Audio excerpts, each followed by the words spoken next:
செய்திகள் தொடர்கின்றன. பாகிஸ்தான் முன்னாள் பிரதமர் பெனசீர் பூட்டோ கொலை செய்யப்பட்ட வழக்கு உள்ளிட்ட பல வழக்குகளில் முன்னாள் அதிபர் முஷரப்பிற்கு தொடர்பு இருப்பதால் அவரை கைது செய்ய சர்வதேச போலீஸ் உதவியை பாகிஸ்தான் காவல்துறை கோரியுள்ளது. பாகிஸ்தான் முன்னாள் அதிபராக பதவி வகித்தவர் ஜெனரல் முஷரப். பிரதமராக இருந்த நவாஸ் ஷெரீப்பை நாடு கடத்திய பின் ராணுவ தளபதியாக இருந்த முஷரப் பாகிஸ்தான் அதிபராக பொறுப்பேற்றுக் கொண்டார். அவர் மீது பல்வேறு ஊழல் மற்றும் கொலை குற்றச்சாட்டு எழுந்த நிலையில் கடந்த 2008ஆம் ஆண்டு தனது அதிபர் பதவியை ராஜினாமா செய்துவிட்டு லண்டன் மற்றும் துபாய் நாடுகளில் வசித்து வருகிறார். இந்நிலையில் பாகிஸ்தானின் முன்னாள் பிரதமரான பெனசீர் பூட்டோ வெடிகுண்டு வீசி கொலை செய்யப்பட்ட வழக்கில் முஷரப்பிற்கு தொடர்பு இருப்பதாக புகார் எழுந்தது. மேலும் அணு விஞ்ஞானி அப்துல் ரஹ்மான் கடத்தி கொல்லப்பட்டது உள்ளிட்ட பல குற்றச்சாட்டுகள் முஷரப் மீது கூறப்பட்ட நிலையில் அவரை தேடப்படும் குற்றவாளியாக பாகிஸ்தான் நீதிமன்றம் அறிவித்தது. மேலும் அவரை கைது செய்ய உத்தரவு பிறப்பிக்கப்பட்டுள்ள நிலையில் 2ற்கும் மேற்பட்ட வெளிநாடுகளில் மாறி மாறி வசித்து வரும் அவரை கைது செய்ய சர்வதேச போலீசாரின் உதவியை பாகிஸ்தான் அரசு நாடி வருவதாக அந்நாட்டு உள்துறை அமைச்சர் ரஹ்மான் மாலிக் தெரிவித்துள்ளார்.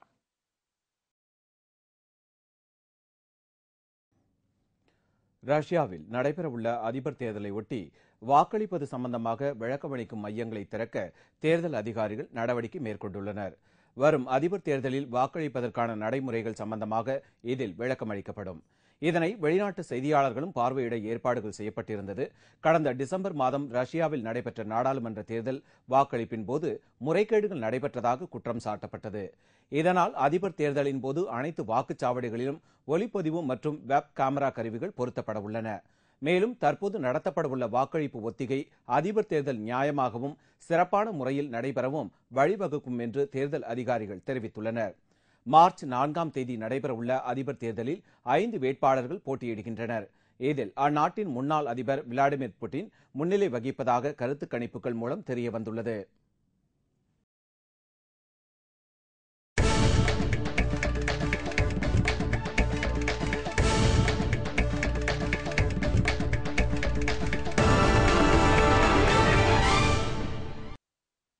சிட்னியில் நடைபெற்ற முத்தரப்பு ஒருநாள் கிரிக்கெட் போட்டியில் 87 ரன்கள் வித்தியாசத்தில் ஆஸ்திரேலியாவிடம் இந்திய அணி படுதோல்வியடைந்தது.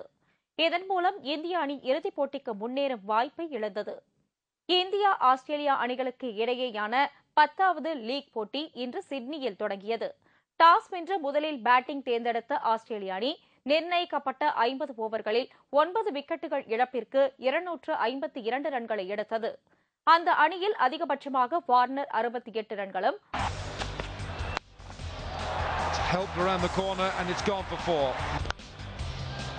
It's a good shot. That's beaten the inner ring. It's 4 and it's a half century for David Warner. That's up in the air. Here's the opportunity.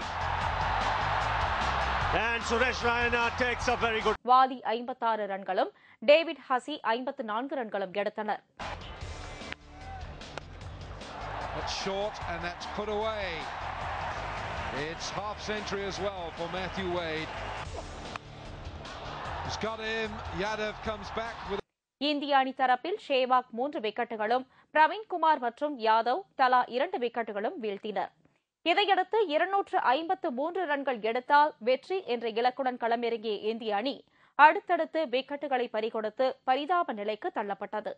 Sehwag 5 ரன்களுக்கும் Tendulkar 14 ரன்களுக்கும் Gambhir 23 ரன்களுக்கும் ஆட்டமிழந்தனர். Oh, what a good catch.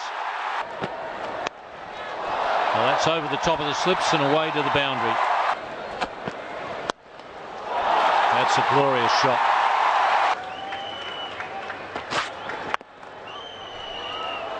This time Tendulkar goes. Now the bowler was in. Shot cleanly hit away for 4. It's got an edge and it's gone through. There's Suresh Raina, tremendous fielder.